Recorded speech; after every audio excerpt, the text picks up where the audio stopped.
wanted to get started today with all of you. There's been some adjustment in the, I will use the British term, Britishism schedule.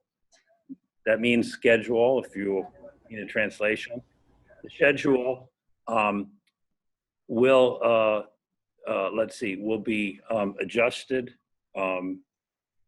So what, the most important thing to follow up the email I sent you a couple emails, one with some attachments and then one about the church, is that I think it's appropriate for us to push the presentations from the four groups to those last two class periods, which is a week from Thursday and then 2 weeks from today. One of the reasons is that, again, this is a new course that I'm developing, because I haven't actually taught this course before, is I realized that your work in the group presentations can actually feed into your exegesis essays. So I'd like to encourage you to work these two things together. Some of you brought to my attention this discrepancy in the schedule. You're absolutely right that what I have printed on the syllabus is wrong, and it was correct at the time that I drew up the syllabus, but that was before the university changed the whole set of the meeting periods for the fall and that. So I wasn't, that's how the error entered into the syllabus. So the actual exam time, again, this is per the email I just sent you, but since we meet at 2 o'clock, 2 p.m., let's see, it is, where is it? Okay, is it on the,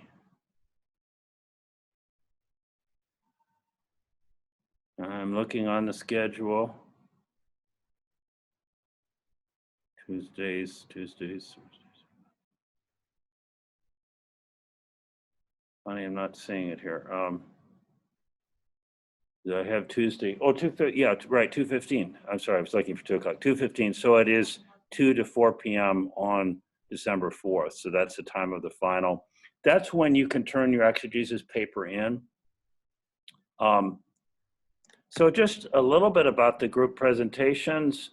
Again, you can look over this. Since I did ask for people to be a coordinator in each group, that coordinator can communicate with me on behalf of the group as a whole. We could do it that way. In the guidance I sent you, first of all, you have about 30 minutes in class. So that does require you to think about your time use and that you have to be fairly disciplined. I'm assuming that different people are gonna have probably speaking at different times. However you wanna apportion the work among yourselves is fine with me. It's up to the group to do that, yeah. Yeah, these are, well, yeah, but drawing, if some are, let's see, because of the way the groups are put together, some people may be online and some may be in person. We've actually been able to successfully done that this semester with my religion and science course, which I'm reteaching this semester. Those who are online only, with the small number of people I have in class, were just able to speak clearly and distinctly, and generally it was heard in the room. So let's say you have, in your group, you've got 2 people or 3 people up front. You could have 2 to 3 people online. Everyone has helped to share in preparing the presentation, and everyone could have a speaking part in that way. So I think that's gonna work. I wasn't sure because we're all learning here of what to do, but the sample presentation I gave you, which was a pretty impressive one from the group on the origin of consciousness. How did consciousness begin in the history of living things? It's an interesting question. That's an hour-long presentation, so there's no way you could get through all of that in half an hour. So take that and like cut it in half. You can use videos, but I don't think you probably need to find something really short and snappy if it's relating to a certain gospel, or there's just a wealth of material that you might draw on online, so you can include that. And then remember the 3 main foci of the presentation: authorship, dating, historical context. Again, in the biblical commentaries, you look probably at the introductions, because that's where these issues are discussed. Who wrote it? When was it written? And as I said in my comments to you, don't worry if you find the scholars don't agree. because like authorship and dating, you know, there's you know, lack of hard evidence. Like you talk about when a certain gospel was written, there's nothing, we don't have manuscripts. It's not like we find, oh, there's a reference to, you know, the Jerusalem paper of, you know, of 45, you know, AD. No, there's nothing like that to give clear chronological references. So it's actually more speculative ultimately. I'm less, at least this is the way I look at it. I think there's a lot of room for different points of view. And so I want you to present those different points of view. Then secondly is the comparative element where you're saying what's distinctive about Matthew, Mark, Luke, or John when you set alongside of the other gospels.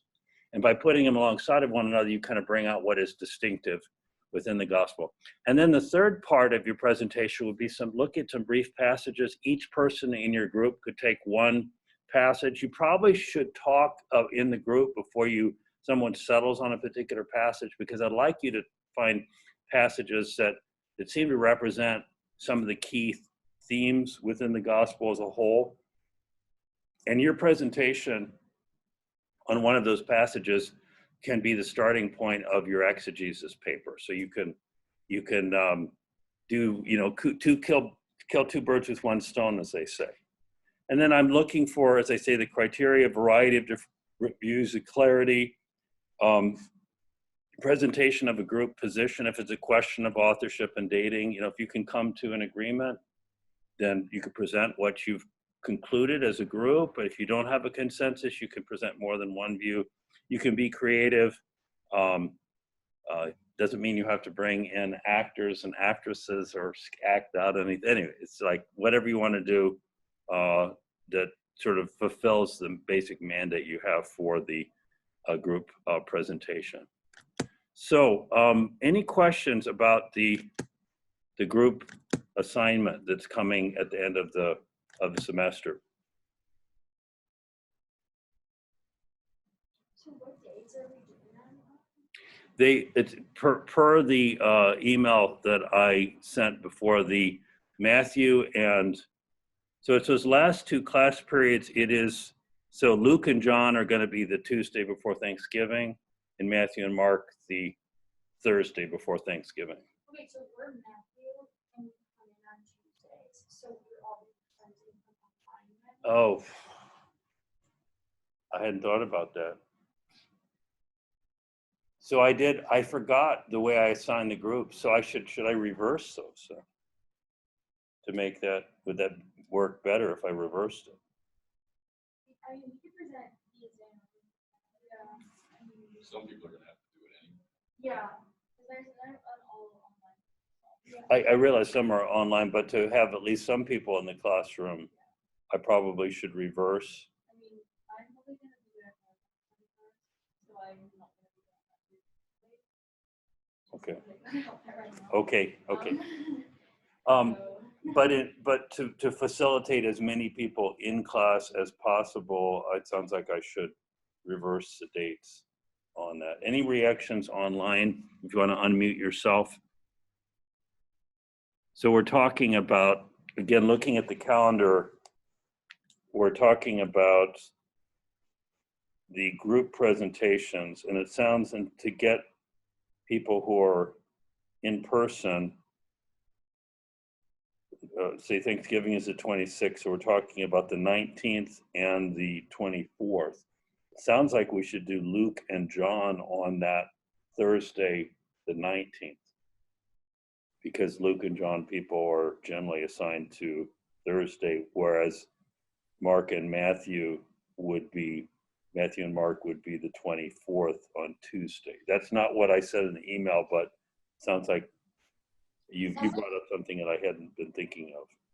Someone can correct me if I'm wrong, but I'm in Mark group and I'm usually there on Thursdays. I'm pretty sure Mark group is usually there on Thursdays. Is that Yeah, I think you're right. Okay, so it isn't the case that I thought I did it pretty randomly, but I just didn't remember because it was beginning of semester. So, and what about Luke and John people? Are you normally there on Tuesday, or are some of you Thursday people? I'm in Luke and I'm there on Thursday, and I think Okay. there's at least 3 other people in my group Okay. that are also there on Thursday. See if the registrar split it. Yeah. Or at least, because they split it really. So your whole group, no, your group is Matthew. So all of Matthew is Tuesday? And there's only 5 of us, because they split it. Can we just switch it so that we make sure that the groups who are supposed to be presenting on Thursday are in person on Thursday, and that, like, regardless of when you typically go? Let's see. Well, we could do that.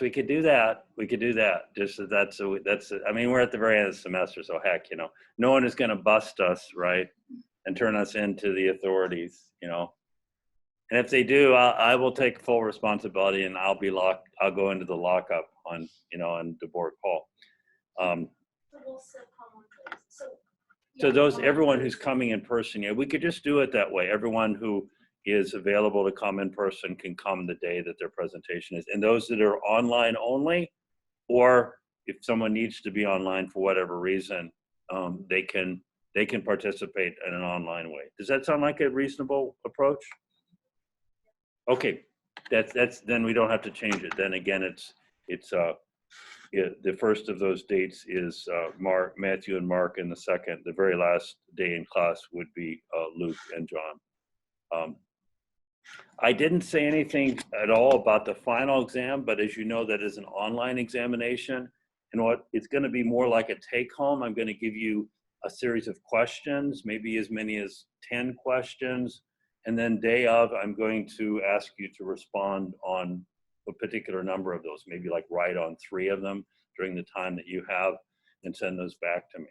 So I encourage you, I don't want to get duplicate sentences and paragraphs from anyone. It needs to be your own work, but I strongly encourage you to work together with one another in preparation before the final. And I'll give that to you like during the last week of class. So, and then you can collaborate however you want to online for the final. Okay.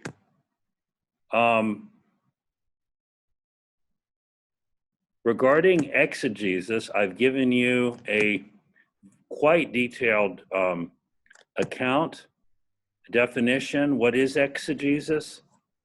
Critical explanation or analysis, especially of a text, the exposition or interpretation of any literary production or passage, more particularly the exposition or interpretation of scripture, a discourse intended to explain or illustrate a subject.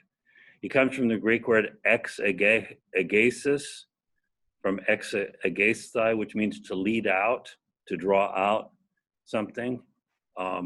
Now, what I've given you is, it's a little bit on the advanced side, but it doesn't leave anything out. I actually say in my notes there on these 9 steps, and I took this from the Tyndale Seminary web page, is that you probably skip over steps 2 and 3, compositional history, textual issues. Those are really only appropriate if you were reading in Greek. You would talk about what are their variant readings. If you were writing on the woman caught in adultery at the beginning of John chapter 8, then you need to discuss, was this which ancient manuscripts include this passage, which don't. That's not really appropriate at this level course. So you can start off with the meditation on the text at the beginning, skip over pretty much just step 4. So it's really more like 7 steps rather than 9 steps. But just so you're aware, I put all the different steps in there. Notice that within the handout that I emailed you, there are links as well, and those take you to further online resources if you want to go deeper into this. So you're going to find a wealth of material. Here's the thing though about exegesis.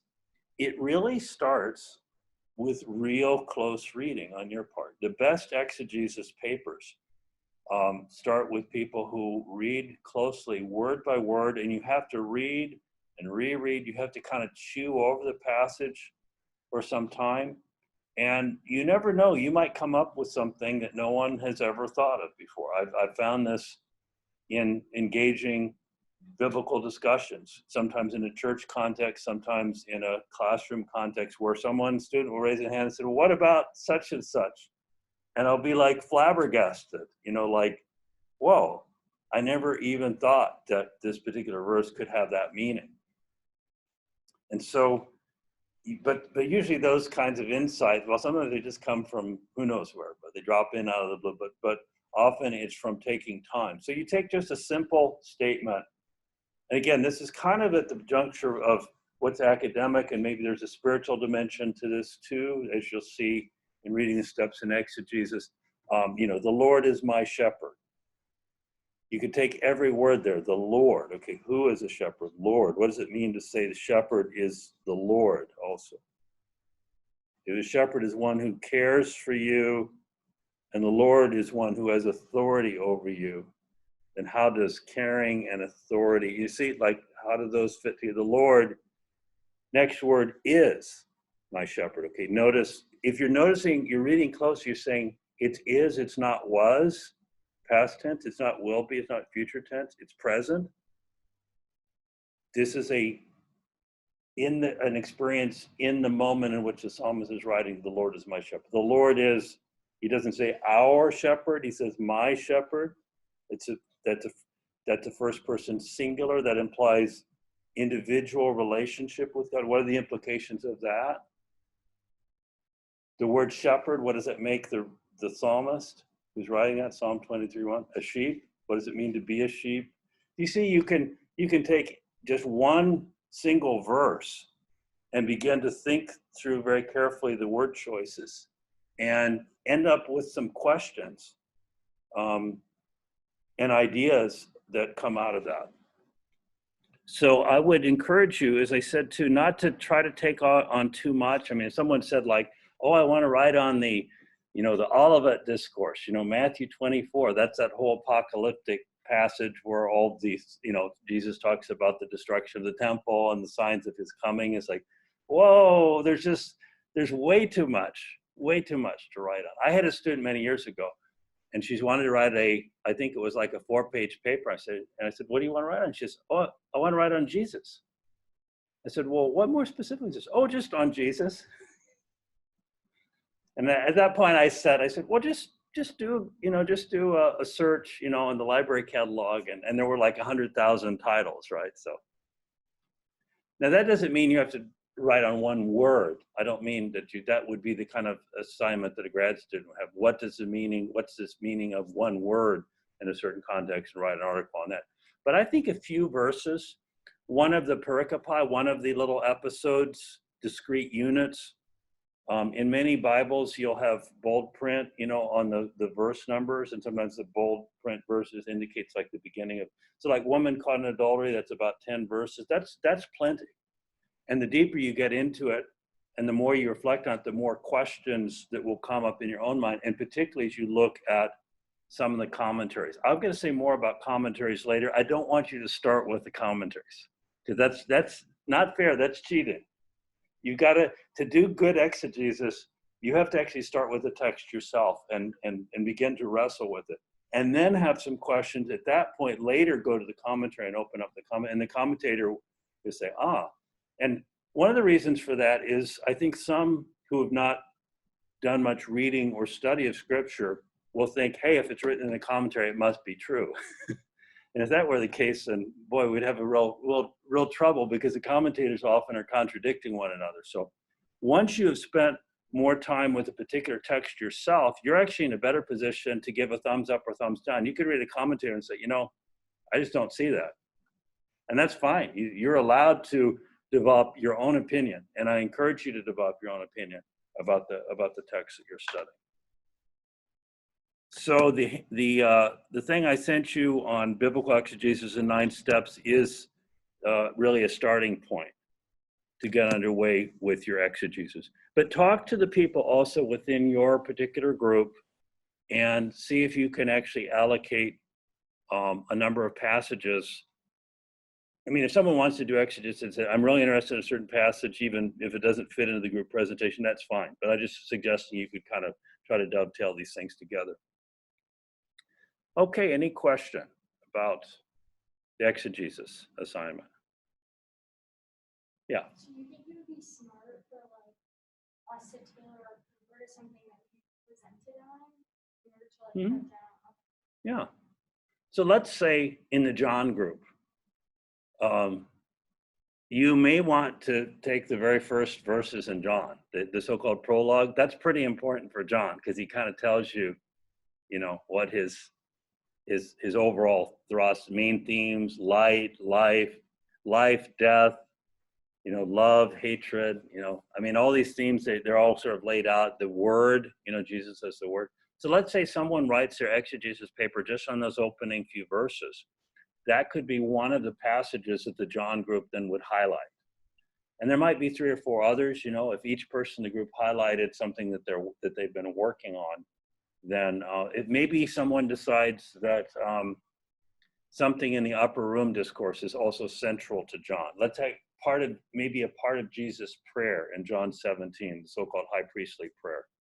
If that's a central text in the opinion of the John group, then one other person could be working on that passage. And what you'd be doing then is when you present it to class, it would be giving kind of like a trial run. You could share some of your ideas. Well, here's some of what I see in John 1, and just brief, you know, just 3 to 4 minute kind of bullet points, main points on that passage, and then see what the feedback is, see if you get some feedback, and you can develop that further than when you actually work on your exegesis paper in the week or so after the our last class period has happened. So you have between the presentation day, which would be the 17th to 24th, and then December 4th to do further work on exegesis. Yes. Is there a certain length it should be? Sorry. Is there like a certain amount of pages it should be? Let's see. Let me look at the syllabus. I laid that out in the syllabus, and I'm having trouble getting. It doesn't want me to get out of when I'm recording on Zoom. I can't get to the other files very readily. But the number of words is indicated in the syllabus. I don't remember. I don't want to give you the right a number from memory, but. It just says details will follow. Oh, details will follow? Okay, well then, sorry, I need to specify something.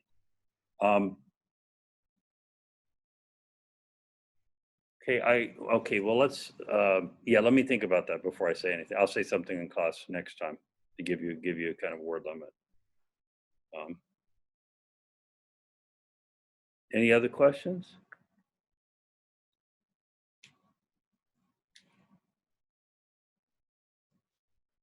I'm going to give you some access to some works. I'm almost sure I'm gonna put onto the Google Drive one thing I'll put there is the Anchor Bible Dictionary. Don't be terrified because it's like 8,000 pages long, but it's a A to Z reference work. It's the outstanding reference work kind of done recently on the whole of the Bible. So you can just you scroll through it to find an article on the topic. I mean, if you're writing on one of the parables of Jesus, you could go under P, you know, page 5,000, 6,000, whatever it is, and it'll be, what you'll find is a brief article. Well, brief by the standard of like not a 500-page book on the parables, because there are such, but this would be the equivalent of maybe 10 pages or something like that. That sort of surveys what are parables, what are the different types of parables, what do parables accomplish, why did Jesus teach in parables, and so on and so forth. So you can read that, and that's going to give you background and context. That also could be helpful for the group presentation, because there are articles on the 4 Gospels, and they're really, I mean, they're articles on all kinds of different things, themes, salvation, or names of particular people. If you want to know about Barnabas, who was Barnabas in the New Testament period, there'd be an article on Barnabas. Places will be there. There would be a long article, of course, on Jerusalem if you wanted to look under Galilee, or Capernaum, a particular place in Galilee. There'd be an article on that, and then articles on the different books of the Bible as well, outside of the Gospels too, if that's helpful. So let me just talk about the schedule then. So today we're getting underway and we're getting more interpretive. We're going to talk, I'm going to draw on some of the material in my book, Familiar Stranger, about putting the pieces together. What overall picture of Jesus do we get from reading the Gospels? Let's see, on Thursday of this week, I want to draw on some themes and ideas that we haven't really incorporated from Anderson and Binns. This is more on Jesus in canonical context. What do we see in Jesus when we put him alongside of, let's say, the Pentateuch, the traditional books of Moses, the law? What if we put Jesus alongside the prophets? What if we put him alongside the so-called wisdom writings, the Psalms, and so on? What do we see? What kind of picture of Jesus emerges against this Hebrew Bible or Old Testament context? Then a week from today, and this is something new, so this is, we're talking about the 17th, there will be no class. You will be out of class that day. Okay, no tears, no weeping, gnashing of teeth. I have to be at actually present at a spiritual retreat that's happening the same day, so I regret that, having to be gone, but that's just one day. And then, let's see, the later, then actually the next class period after that, we're into our class presentations, or that would be the Matthew and Mark, Luke. So that's basically where we're at this point. Any questions?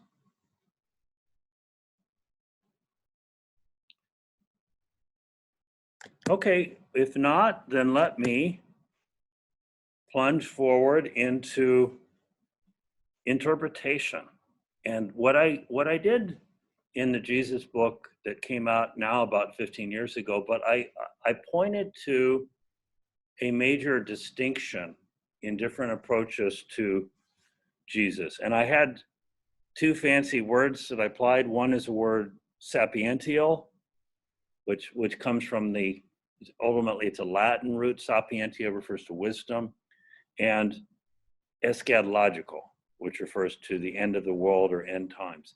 And these are the two major alternatives in the recent scholarship on Jesus.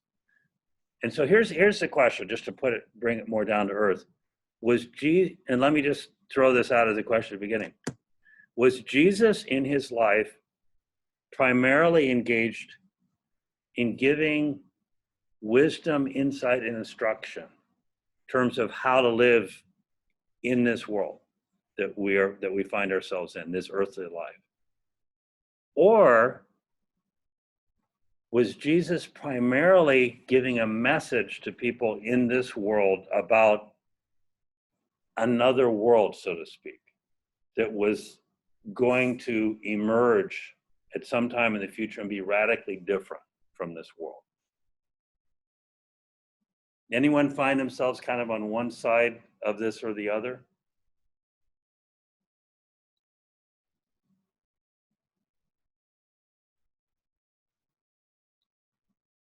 I think he mostly talks about reformation in the current world because he uses like it was on the test, like real world examples in his parables or on like how to act. So I think he was mostly encouraging like a different way of going about our actual world. Okay, because the parables are what they're down to earth, everyday stories, you're saying? That he was pointing to everyday reality. Any thoughts on that? The parables have a this worldly element. Does that suggest that the frame of reference of the parables is this worldly as well?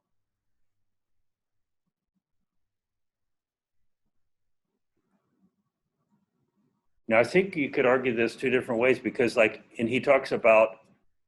has a parable in Matthew 13 about like the kingdom of heaven is like a man catching fish, and he separates the good fish from the bad fish. If you look at that in context, also separating the wheat from the chaff, he's saying this will be coming at the end of the age.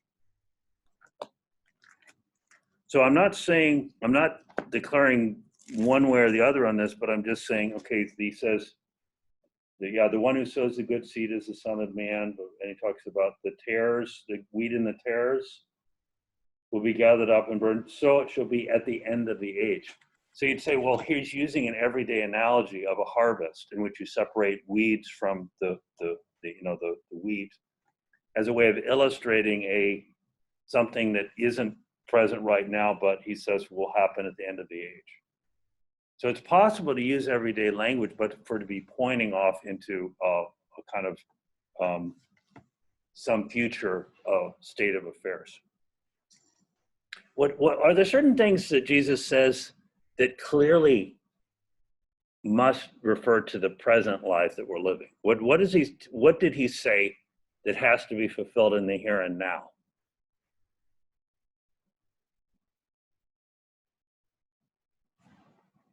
Anything come to mind? You can unmute yourself if you're online.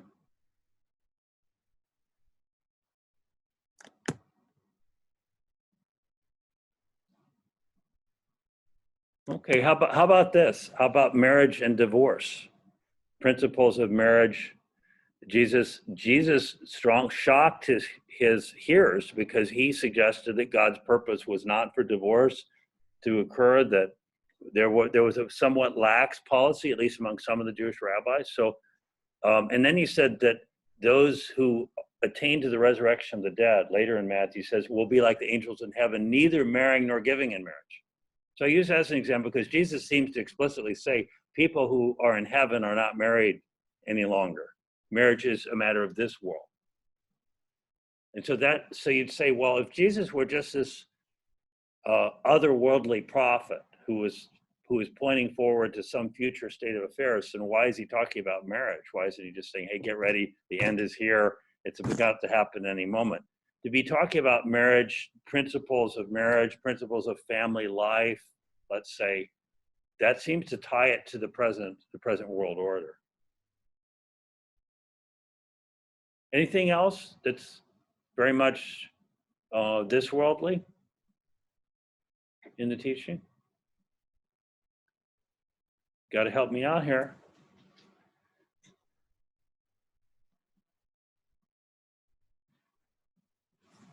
Okay, should I give you a clue? Okay, I'm being very this worldly. Any of you ever spend your time thinking about this? Yeah. Did Jesus say anything about this? Give Caesar what is Caesar's. Okay, good. Yeah, but it wasn't dollar bills. It was denarii. No. Just kidding. Yeah, render to. Okay, can you elaborate any further on that? Render to Caesar the things that are Caesar's. Render to God the things that are God. Can you elaborate? It kind of contrasts like worldly possessions versus the kind of spiritual gifts of God and what you're providing to God in your like relationship of kingdom, but also to understand the kind of order that is established with Rome. Right. If you're rendering to Caesar the things that are Caesar's, then you're being a good citizen, right? Being a follower of Jesus doesn't give you an excuse to be a tax evader. Although, believe me, given the way that Roman taxes were collected, there were a lot of people that wanted to evade, Roman taxes, and they would have felt justified in doing so because it seemed very unjust by our standards. If you think IRS is bad, imagine someone knocking on your door who's entitled to take anything that they can carry with them. And they have to give a certain cut of that to the Roman government, but they get to keep everything else. Like, oh, wow, this is a great stereo system. Start unplugging it, Yeah, money, sexuality, teaching on sexuality, that's not otherworldly. That's about right now. Whoever looks on a woman to lust for her, committed adultery in his heart, that's pretty this worldly. What about forgiveness, too? This is a daily, thing that we deal with, not to be. And then I guess there's in the chat, Ross, Benjamin made the comment about render to Caesar, but Ross said, beware of the love of money. Yes, love of money, very characteristic of, obviously, not just of Jesus' society, but of ours as well. People spending day and night thinking about how to get more money, making that really the center of their life and focus of their attention. And Jesus warns about that. He says, don't worry about tomorrow. Any of you ever worry about tomorrow? Rhetorical question. Yeah, these are this worldly concerns. So there certainly is something to the sapiential Jesus. And if you want the portions of the Bible that are sapiential, they're sometimes called the wisdom literature, probably the most famous is the book of Proverbs. Book of Proverbs, I don't know if you've read that. It's not assigned reading for this course, attributed to Solomon, but other portions of it attributed to other authors, is a book of everyday advice, and it deals with things like, don't greet your friend with a loud voice early in the morning. I mean, that's kind of, that's common sense, right? And there's wonderful things about slothfulness, that say the sluggard, it says, is like the door upon its hinges. He turns like the door upon its hinges. That means he goes only one direction. He lies in his bed and he turns back and forth like this. So it's a very, very vivid image. And then it says, the sluggard will not go out and work. He'll say, there's a lion in the streets. There's a lion in the streets, meaning he'll come up with any excuse. Like, I'm not going to go out there because I might get killed. Like the guy who said, what, go and mow my yard? I could get hit by a meteorite. So there's some vivid language in there. There's discussion of money. It talks about gossip and how gossip destroys friendships and why gossip is a bad idea. So the book of Proverbs is filled with this everyday wisdom. And actually, scholars who've studied that have shown that some of the Proverbs that are attributed to Solomon have parallels in ancient Egyptian literature. And so it shows that wisdom was actually an international phenomenon in the ancient Near East, and these different cultures borrowed from one another in the same way that people would pull off a book of quotations, an after dinner speaker, right? And might pull off that book of quotations and come up with some saying from someone. And so the books of Proverbs were resources that people could draw on in terms of giving advice in everyday life.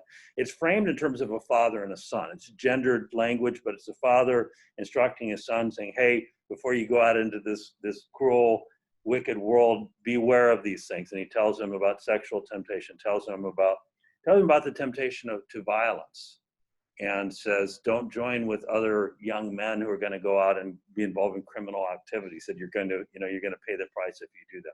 So if you interpret Jesus as sapiential, it means he has a lot in common with that tradition. He's giving everyday wisdom in a sense. And the people who really emphasize that, I haven't said that much about them, but the so-called Jesus Seminar, led by a scholar named Robert Funk. These are scholars, their movement kind of crested in the 80s and 90s. Is not as prominent today, but they were really kind of pushing against what they thought was the churchy Jesus, the more supernatural Jesus who comes to us, God incarnate from another world. And he's, in some sense, their argument is like, that Jesus seems too alien, and working miracles and then, dying for our sins, rising from the dead, disappearing again into heaven. And in some ways, you could say it's a kind of more of a secular way of reading the life of Jesus, that the Jesus parables are about shocking us out of our ordinary ways of thinking to get us thinking in unconventional ways and calling us to radical generosity with one another. And again, there's something to this, that they were bringing another dimension in. But on the other hand, see, to switch the other side, the eschatological, aren't there things that Jesus said that are pointing toward some radical transformation of the world that we live in now? What does Jesus say that is more eschatological?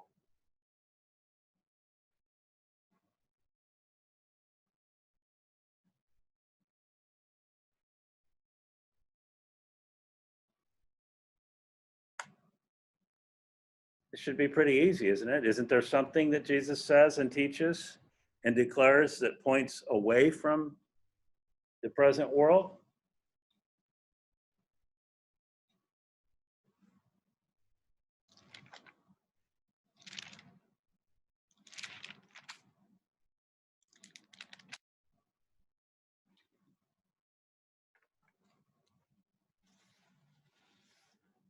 Okay, well, what about the Beatitudes at the beginning of Matthew 5?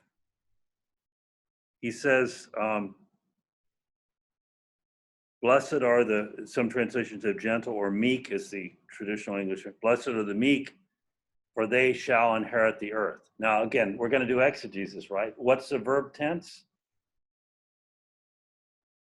There are two verbs, are and shall, right? Present tense and future tense. So what Jesus is saying, exegesis, if you are meek, present tense, then you shall inherit, future tense, the earth. Has that already happened? Do we see all the meek people of the earth that own everything and inherited all the goodies? No, it doesn't seem that way. Look around. It seems, and someone was saying tongue in cheek, if we wanted to redo the Beatitudes in terms of the wisdom of our modern culture, it would be blessed are the pushy, for they shall get the real estate. You know, it's like that doesn't seem to be the world that we're living in.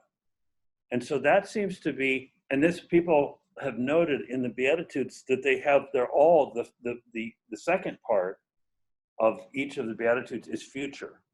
Blessed are the pure in heart, for they shall what? See God. Are people seeing God right now? Well, maybe some mystics have that experience, but this seems to be a general comment. Yeah. The way that I've always kind of interpreted the like they shall inherit the earth, it's kind of I always felt like it's referencing to God, and that's not like a tangible thing. Right. So, Yeah.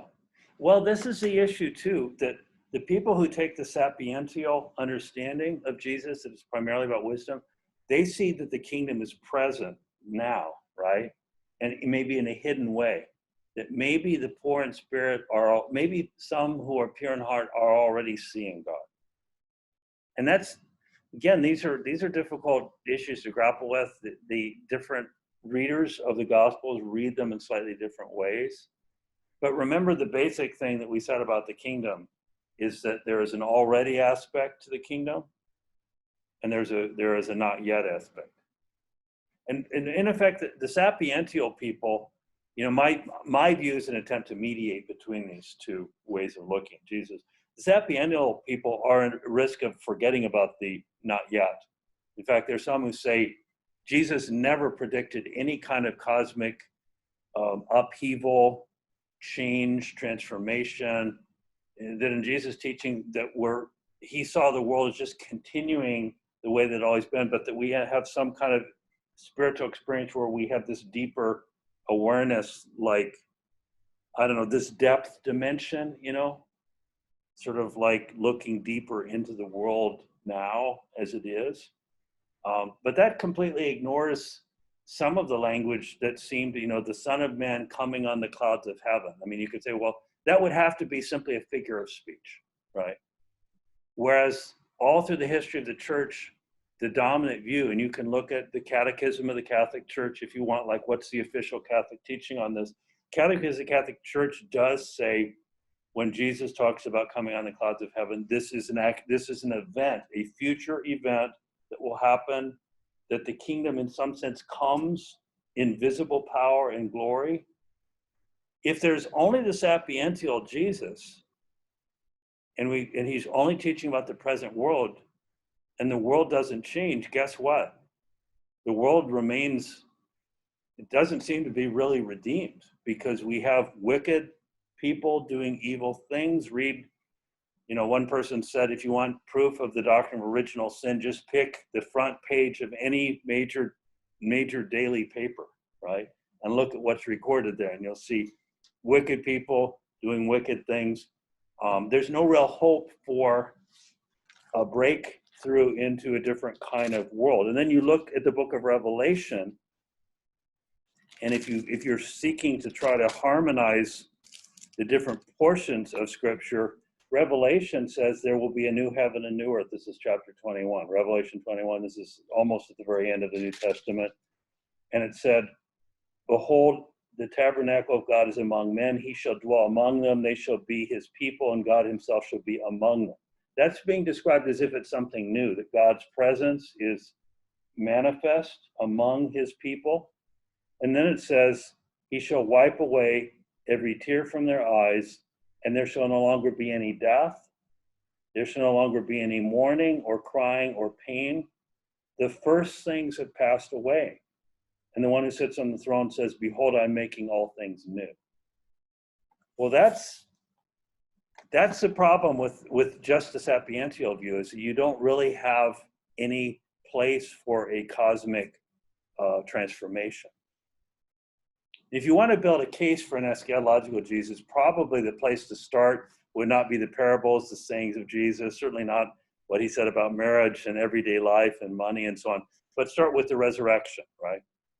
If the resurrection account is true as it's presented in the New Testament, then something radically new has actually happened in history. That Jesus, who was dead, is alive again and has promised his followers that those who believe in him, even though they die, they will live again. And so we look at the world around us and we don't see that death has been overcome. And so that's one thing that kind of pushes you into the futuristic dimension. All of Matthew 24 and Mark 13, the so-called Olivet Discourse, that's dealing with the end of the age. And what about also the theme of judgment? The theme of judgment suggests that all human beings will be called to account before God. That's certainly the way the church has read the whole judgment parables, the sheep and the goats passage in Matthew 25. So that would suggest that there is something future that has not happened yet, that is yet to happen, and that Jesus said we must be alert, we must be prepared for the time of his return, not to be like the foolish servant who was mistreating his fellow servants and ignoring the will of his master, and then is suddenly caught up short when the master returns. So he uses these images. Also, there's in other parts of the New Testament, it talks about the thief in the night coming, returning again. And so those are passages that are also future oriented.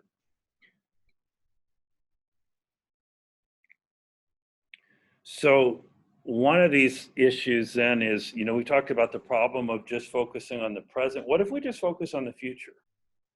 What if we focus on Jesus is coming again, and we don't look at the teachings that apply to the here and now?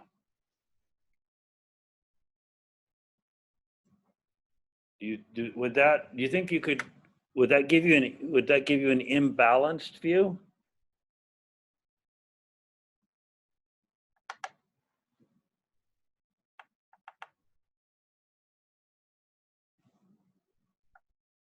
You ask someone, are you following Jesus? Oh, yeah. Yeah, he's coming again. What about right now? Oh, I'm just living my life, doing what I want to do. Yeah, but he's coming again. You see the issue here? Is that that's a very one-sided kind of perspective. That one scholar who didn't like that very well, he referred to this as the helicopter rescue Jesus. This world is really a bad place, and the helicopter rescue, it's like you have to have your phone turned on and ready, so to speak, so that you get the notice, like to go out and get picked up, swing low, sweet chariot, get kind of rescued out of this world. But meanwhile, we just kind of live our lives the way we want. I can, do anything I want with my money. My human relations with other people are just whatever way I want them to be.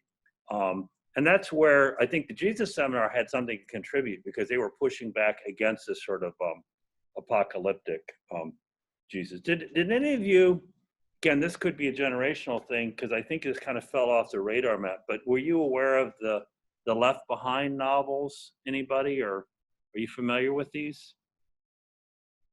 Left Behind films? Kirk Cameron was, yeah. Did you see one, or? No, I've heard books. The books sold 50 million copies. They were coming out in the 80s and 90s, and I think they were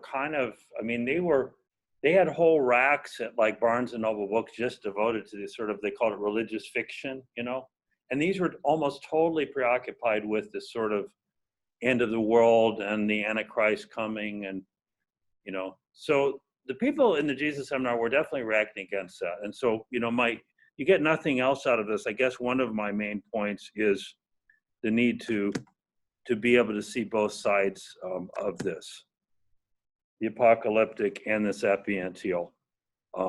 There are plenty of sayings that present Jesus as a teacher of wisdom. But then there are the things that look forward. He said, the last will be the first will be the last, Matthew 20:16. And that means that the coming kingdom, as Jesus presented, it's not the kind of world that we live in now. Even though Jesus is talking right now about the use of possessions, marriage, divorce, living without anxiety, and so on. So we have, as Marcus Borg says, and he's someone who's more sympathetic to the sapiential Jesus. He says that Jesus gives us an unconventional wisdom. He's pushing against the way that most people think about living their lives. John Dominic Crossan, I have some of my issues with Crossan, and those become clear in the book if you haven't noticed his name cropping up here and there. But Crossan is very clear that when Jesus came and preached the message of the kingdom of God, it was about an inclusive community, and the inclusive community was to incorporate,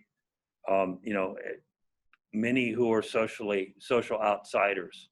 And sometimes I wonder if Crossan's kingdom is like a kingdom without a king, because he doesn't really say much about the kingship of God, Jesus as Lord. He says much more it's more, not so much on the vertical, more on the horizontal level, but he's absolutely right that it is an inclusive community right here and now. And in that sense, it is a counterculture. It's not the way that most people are living in the world, because the world of Jesus' day, and even our own world, is a world with hierarchy, right? I mean, you ask the question, who invites you to dinner, right? You say, well, other friends at SLU, like, you get invited to dinner by Frank Costello, the president of SLU. Does he invite you over to his house? Or what about the mayor of St. Louis? Or, think, well, let alone the president-elect, has Joe Biden called you up recently? It's like hierarchical world, different levels. And what's striking about Jesus is the way that he included people that were considered marginal in that society. So that element is definitely there. And we have to say the kingdom is both already, and it's not yet. And both of these elements are there in Jesus. And that leads me into, we will only get a little part of the way with this today, but this issue of different models for understanding who Jesus was.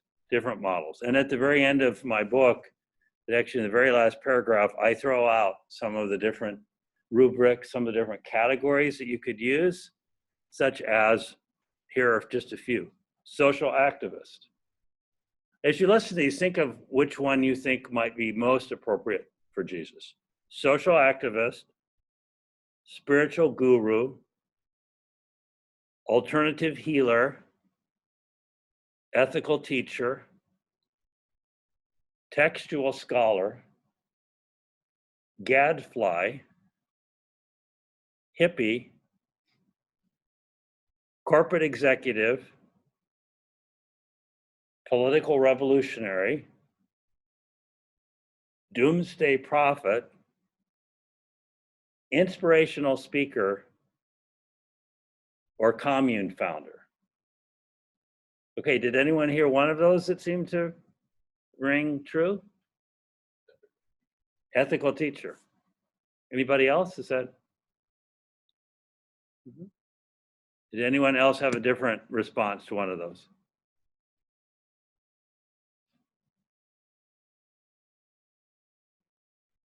Anything you think is just not, you heard that, that's definitely not Jesus. Definitely does not apply.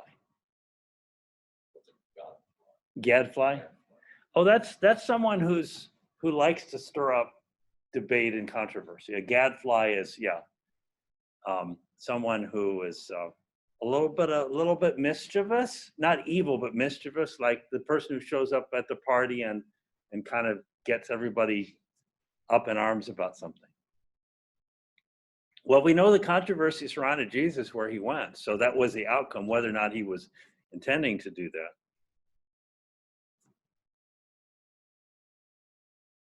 Now notice that, though, that people tend to see in Jesus the thing, they tend to, there's a certain degree of wish fulfillment that happens with Jesus, where people see in him the things that they either see in themselves or wish they were in themselves. So the business major, let's say, who thinks of marketing strategy could look at the life of Jesus and say, he was a very effective marketer, because look at how the multitudes followed him. So what was Jesus' marketing strategy? And actually, there was a guy named Bruce Barton, I think it's anyway, he did this book in the 1920s called The Man Nobody Knows, and it was about Jesus as kind of like a marketing guy. And he ended up working literally on Madison Avenue in New York, so he was a marketing guy. I knew someone who did a dissertation on Jesus, and it was like Jesus as leader. And it was like, what were the leadership techniques of Jesus? And almost like using a secular models of leadership. And then I knew someone who went to a conference, and they said that it was a conference on servant leadership. And it was these were all business executives here. My friend was the vice president of a bank, and he was there listening. And the speaker in front said, there's this new concept, he said, called servant leadership. And he said it was invented in like 1840 something. And my friend came up to him and said, it actually goes back before 1840. He said, really? And then he opened up the New Testament. It says, the greatest among you shall be the servant of all. And the person who was doing the presentation had never even encountered this idea, like Jesus, servant leadership idea. Well, that's there. So one of the images that was used by a scholar over 100 years ago is he said that people who interpret Jesus are actually discovering often elements of themselves in the story. And then, in fact, in interpretation, whatever your interpretation of Jesus, like whichever way you answered that question, like which of these, you would be telling me something about yourself, like kind of like a Rorschach test, where they put the ink blots in front of the psychological patient, and they, if they show them the ink blots and they're all, violent images look at, you probably don't want to hang out with that person, right? So they're saying something about themselves, right? So in a similar way, Jesus is kind of like the Rorschach test, morally, spiritually. What you see in Jesus is often corresponds to something within yourself. And so the scholar over 100 years ago said that the researchers on Jesus were like a man walking up to a well. I don't know if he used this image already, but he said, look down into the bottom of a deep well, meaning going to the past, and at the bottom saw their own face reflected back to themselves. So it's a great image of like finding a Jesus who's like, so, and since the 19th century German university professors, they studied Jesus, and guess what?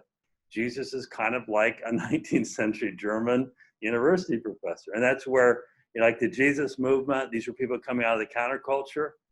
And I'm old enough, I actually remember some of these people. They were older than me for the most part, but some of these people that like, hey, I'm just gonna go hitchhiking. I knew people that hitchhiked across the country say, I'm just gonna witness to everybody about Jesus. And people like sleeping on park benches and say, well, we're gonna do what it says in Matthew 10, we take no silver for our belt. And some of these people had adventure stories of how they hitchhiked across the country and people took them in, fed them, and then they went to went to preach in the park, and they met someone else who took them in, got to sleep in the church basement.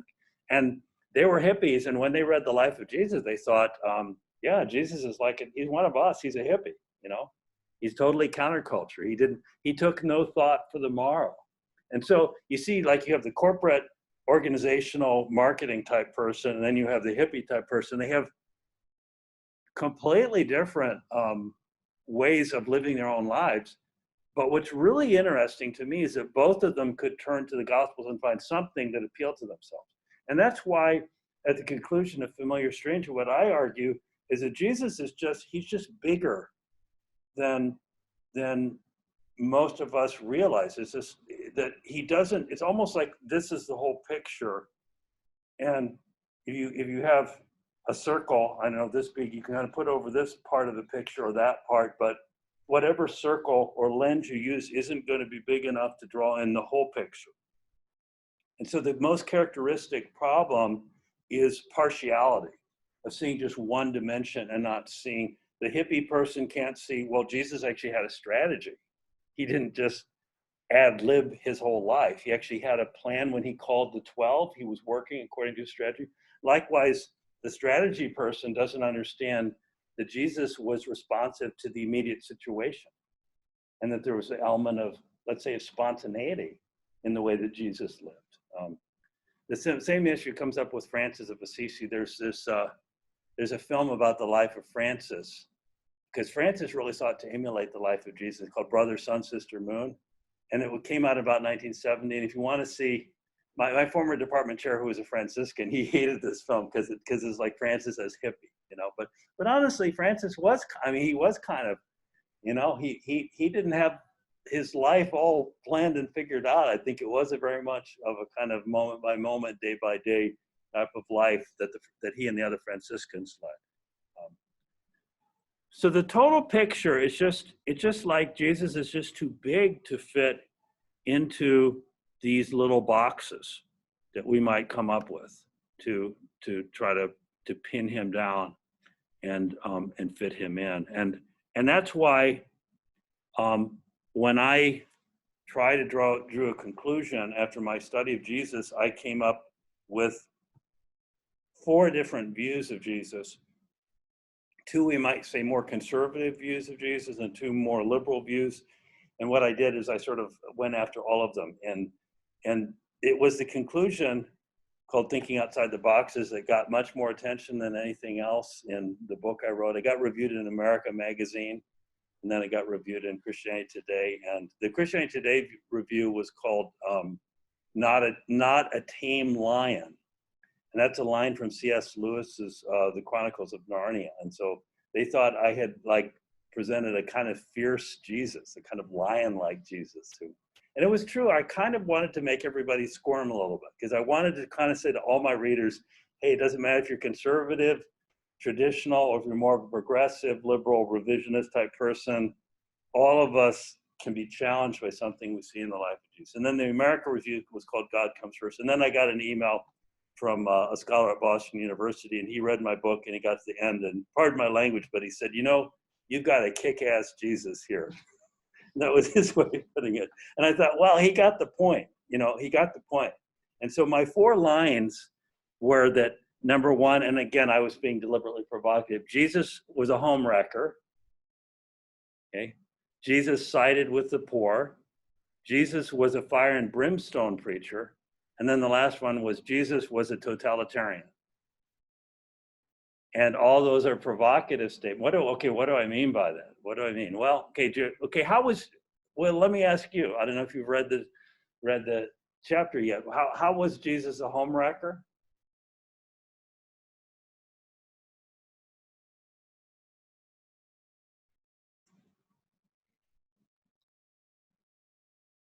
Well, we use home wrecker in a particular way to refer to someone actually who breaks up a marriage through infidelity. That's obviously not what I mean, but this is directly from the lips. Go ahead. I mean, he disrupts the like traditional sense. Disrupts the traditional sense of family. Matthew 10, this is 34 to 38. Do not think that I have come to bring peace on the earth. It says, I've not come to bring peace, but a sword. For I have come to set a man against his father, and a daughter against her mother, and a daughter-in-law against her mother-in-law. And one's enemies will be the members of his own household. And then he says, whoever loves father or mother more than me is not worthy of me. Whoever loves son or daughter more than me is not worthy of me. And whoever does not take up his cross and follow me is not worthy of me.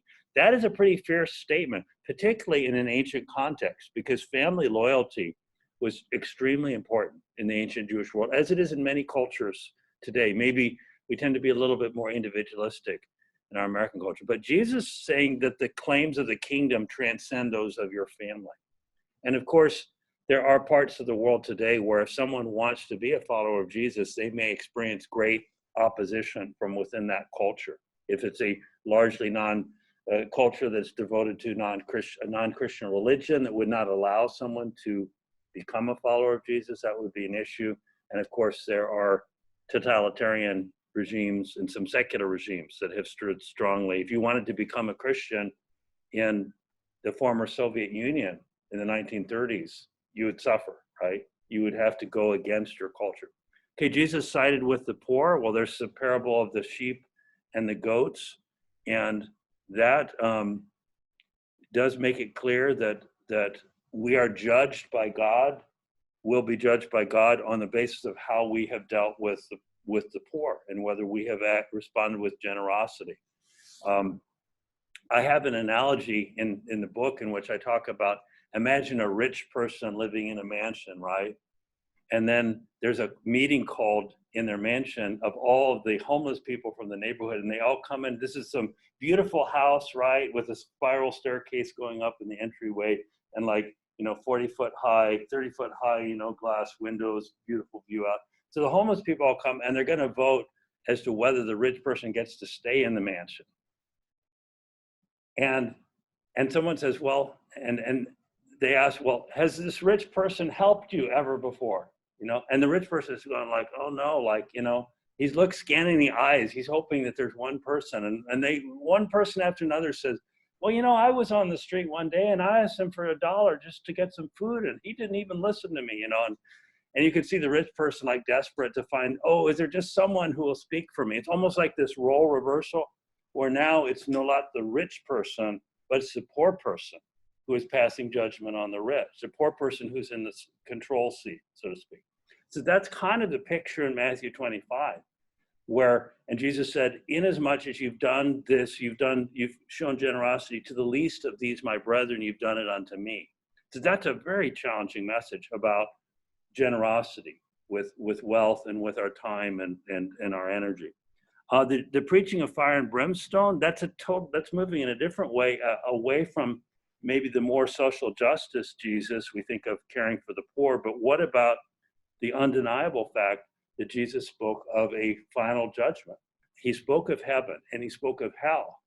This is very challenging in our culture because people would think, well, hell, it's the most impossible thing to accept, that someone could be separated from God because of their conscious rejection of God. But Jesus, about a third of everything that Jesus said dealt with this theme of ultimate judgment and the idea of hell, of separation. If it's not true, why did Jesus bring it up so often? Why did he bring it up? Was Jesus himself guilty of false, scaring everyone? People say, well, that's a scary doctrine. And so, but as one modern preacher said, it's not, you're not a fear monger if you tell people to leave a burning building.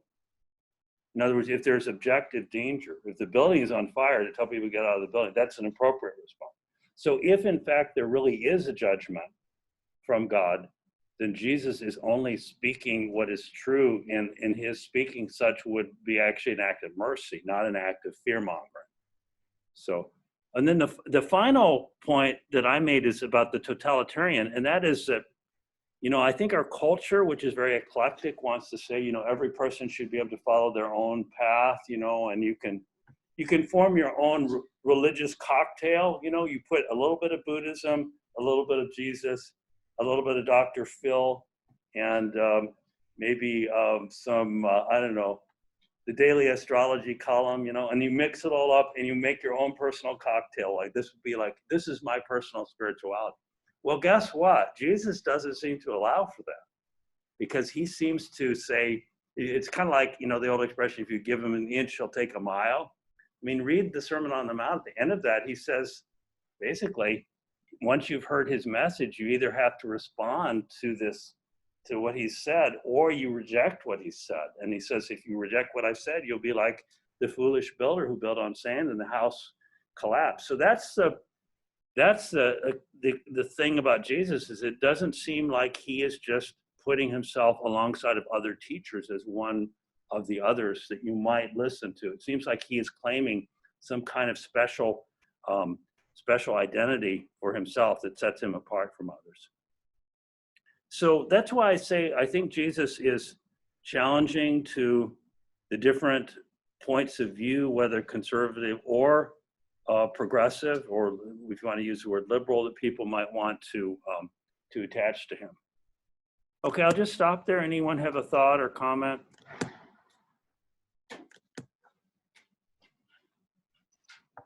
All right. I'll see you on Thursday. I have a question. Yeah. I don't know if you said it in the beginning of class. Do you know when the exams will be graded? I'm working on it. It's all good. Yeah, I'm falling behind. I hope to really get through them tomorrow. No, take your time. I just wanted to know. Okay, Yeah. cool. Fair enough.